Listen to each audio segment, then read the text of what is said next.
ईद के इस हसीन मौके पर हम एक ऐसे फ़नकार के पास मौजूद हैं, जब वो गाते हैं तो पूरा ज़माना उनके साथ गुनगुनाता है। जी हाँ, हम बात कर रहे हैं मोहम्मद आरिफ लोहार की, एक ऐसा फ़नकार जिसने पूरी दुनिया में अपने फ़न के झंडे गाड़ दिए। तो आज हम उनके पास मौजूद हैं, हम उनसे पूछेंगे कि वो ईद किस तरह गुजार रहे हैं। जी आरिफ साहब, अस्सलाम वालेकुम। बिस्मिल्लाह वालेकुम अस्सलाम। आप सुनाएं, कैसे हैं आप? जी अल्लाह का करम है, बड़ा अल्लाह गुल्ला हो रहा है, बड़े तैयारियां हो रही हैं खाने पीने की, बड़ा कुछ पक रहा है। क्या क्या खाया और क्या कुर्बान किया आपने आज? अरे जज्बे कुर्बान किए और क्या करना है। मैं चाहता हूं कि ज़्यादा से ज़्यादा लोगों में जो बांट के ईद हो। इस बार जो ईद आई है वो दीद की ईद है कि आप जो आपकी तकसीम की ईद है। सो मैं समझता हूं कि आप तकसीम ज़्यादा से ज़्यादा करें और माशाल्लाह से बहुत अच्छा लगा।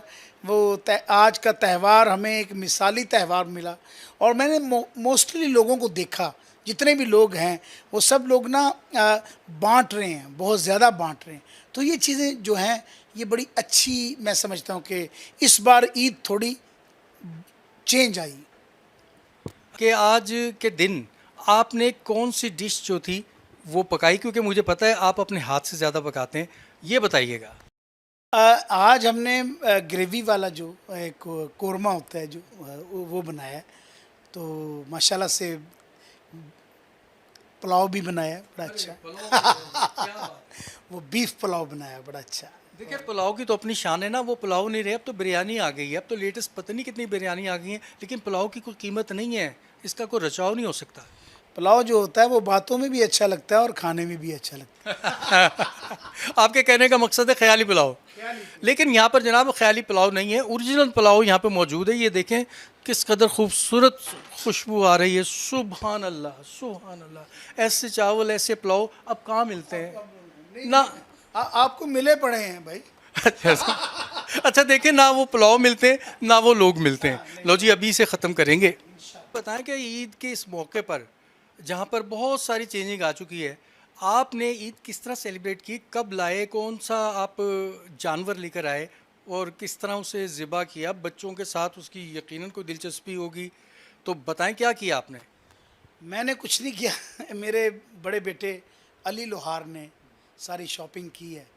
तो ये गया था खुद ही, तो इसने पसंद किया जो जानवर वो लेके आया। तो मुझे बड़ा अच्छा लगा। आज फर्स्ट टाइम ज़िंदगी में मेरे बड़े बेटे ने सारी जितना भी इसका अरेंजमेंट है ईद का, ये जाके सब लोगों के साथ जाके तो ये लेके आए। पहले मैं लेके आता था। अच्छा जी, यानी कि आपने शॉपिंग की है। वाह जी वाह। ये बताएं किस कलर का लेके आए और क्या लेकर आए थे? मैं ब्राउन कलर का वेड़ा लेके आया था। अच्छा, तो उससे दोस्ती भी हुई होगी। हाँ जी। कितने दिन? ईद से 2-3 दिन पहले।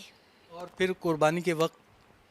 कुर्बानी के वक़्त मुझे दुख हुआ कि थोड़ा सा, क्योंकि वो दोस्ती हो गई थी उसके साथ, तो जब उसको कुर्बान करने लगे मुझे थोड़ा सा दुख हुआ था उस वक़्त। हाँ जी, ये आरिफ लोहार के बड़े साहबजादे हैं, बता रहे थे किस कदर मोहब्बत थी उन्हें उस जानवर के साथ। यकीनन एक दो दिनों से रखा है, प्यार भी किया है, तो प्यार तो हो जाता है।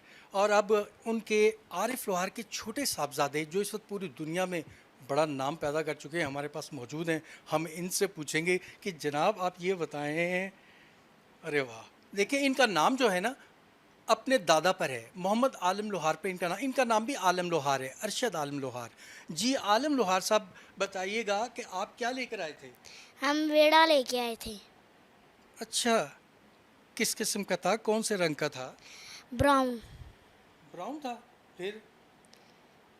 साथ हम मेमना लेके आए थे। उसकी दास्तान सुन ले। अच्छा, उसकी दास्तान क्या है मेमने की? उसकी माँ से जब लेके उसकी जब माँ से लेके आए थे तब वो उदास हो गया था। जब एक और बकरा आया तब उसके उसके पीछे पड़ गया था, चूम रहा था उसको। फिर मैं भी रो पड़ा था।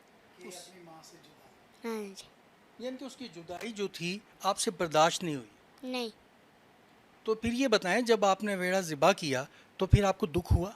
बहुत दुख हुआ। बहुत दुख हुआ। ओहो, हम आपके दुख में आपके साथ हैं, लेकिन ये तो बड़ी खुशी की बात है, बड़ी सादत की बात है, हैं? हाँ जी।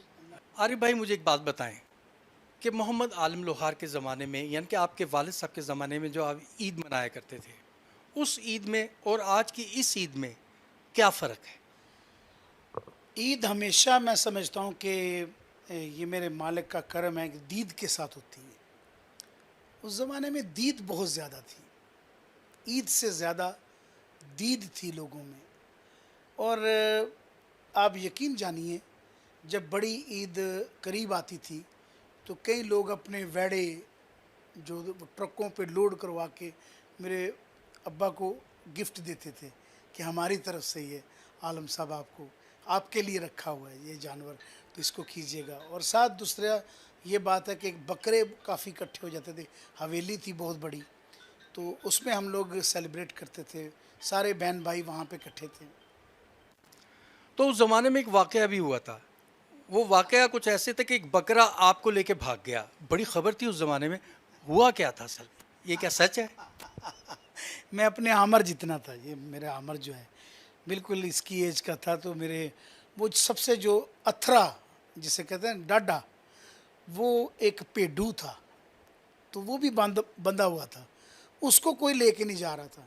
तो मेरे अब्बू मुझे थोड़ा सियाना समझते थे, अक्लमंद समझते थे कि बड़ा ना समझदार है, तो ये कोई और लेके जाएगा तो कितने नस ना जाए तो फराट उड़ा ले आओ, क्योंकि कुर्बान हो जाने ने, तो थोड़ा सा इसे ना लेके जाओ। मैं लेके चला गया, ठीक है, तो मैं उसे घुमाने लेके गया, उसने छप्पड़ में मुझे घुमाया, इस कदर रोल के मैंने ले आंदा वापस कि मैंने पछानना मुश्किल हो गया। यानी वो मुझे घुमा के वापस ले आया, वो बाहर गया तो उसकी आंखें बदल गई मेरे लिए ऐसे यानी कि उस बकरे ने आपको पूरे गाँव की सैर करवाई। करवा दी। और मेरे बहन भाइयों ने मेरा बड़ा मजाक उड़ाया ना लेके आया। तो मैं इसका वाक़या आपको बता दूं, बड़ा सेंसिटिव है ये। तीनों मेरे बेटे बहुत सेंसिटिव है, मेरा बड़ा बेटा बहुत सेंसिटिव है, और आमिर बहुत सेंसिटिव है, आमिर लोहार, और मेरा ये छोटा बेटा ना ये बहुत सेंसिटिव है। तो ये ये इसने ज़िद लगा ली कि मेमना लेना है मैंने, तो मेमना मैं लेके आया।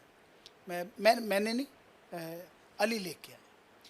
तो जब उसकी माँ से उसको जुदा किया, जो पहली उसकी कूक थी ना, उसने मुझे भी रुला दिया और इसे भी रुला दिया। तो क्योंकि वो उसकी जुदाई जो है ना, वो हम लोग बर्दाश्त नहीं कर पाए, मैं और मेरा बेटा। तो ये दोनों हैरान हो रहे थे, ये भी आंसू आ गए इनको भी, कि ऐसे ही मैं समझता हूँ कि ये चीज़ें अल्लाह ताला की खुशनुदगी हासिल करने के लिए है। असल में आफाक भाई, जो मैं समझता हूँ कि अल्लाह को राज़ी करने के लिए कुर्बानी बहुत ज़रूरी है। वो जज्बात की है, वो आपकी किसी चाहत की है, वो आपको जो ना मिले तो उस पे सब्र शुक्र की है। तो मैं समझता हूँ कुर्बानी अल्लाह ताला को हर अंदाज में पसंद है। तो शायद ये बहुत बड़ी एक इम्तिहान था जो कि बाप बेटे को लेके जाता है, तो अल्लाह ताला की खुशनुदगी हासिल करने के लिए बेटा भी उस चीज़ का मुंतज़िर था कि आप छुरी जो है, अगर अल्लाह ताला का हुक्म है तो आप मुझे ज़िबा कर सकते हैं, पर मेरे कपड़े जो है जो खून आलूदा होंगे वो घर मत लेके जाइएगा, ताकि मेरी माँ जो है वो देखे ना उसे। सो ये चीज़ें जज्बे को भी बुलंद करती हैं, और अल्लाह ताला कितना खुश होता होगा ये चीज़ देख के अपने बंदे के लिए कि जो किसी के लिए कुर्बान कर दे सब कुछ। तो ये उसने एक, मैं समझता हूँ कि हमें ज़िंदा रहने का तरीका सलीका बताया। तो ये मालिक का करम है। ये आज भी वो रवायात जो हैं, अगर इंसान को पता चल जाए कि इस कुर्बानी का कितना फ़ायदा है, इसके जो एक एक जो बाल है उस जानवर का, उसका कितना कितना अजर मिलता है, और उसको तकसीम करना, उसको जल्द अज जल्द ताज़ा ताज़ा उसको घर से फौरी रवाना कर दें लोगों के, वो चले जाएं जाके, ताकि वो उसको लोग खा सकें। आलम लोहार जब जिंदा थे, उनके साथ आप ईद मनाया करते थे। उस वक्त की ईद और आज की इस ईद में क्या फ़र्क है?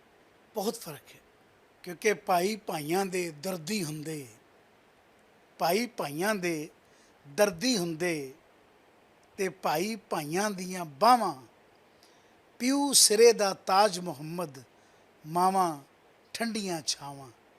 ये सब रिश्ते जब इकट्ठे होते हैं उस ईद का कोई मज़ा ही अलग है। और मैंने जितना वो दबदबा, जो प्यार, जो मोहब्बत उस दौर में देखी है, वो ख्वाब है मेरा, लेकिन अभी मैं अपने बच्चों में बांटने की कोशिश करता रहता हूँ। से एक अच्छी सी आवाज़ इनके वालिद साहब की जो याद ताज़ा कर दे वो सुनेंगे। वाजा मारियां बुलाया कई बार मैं, वाजा मारियां बुलाया कई बार मैं, किसे ने मेरी गल ना सुनी।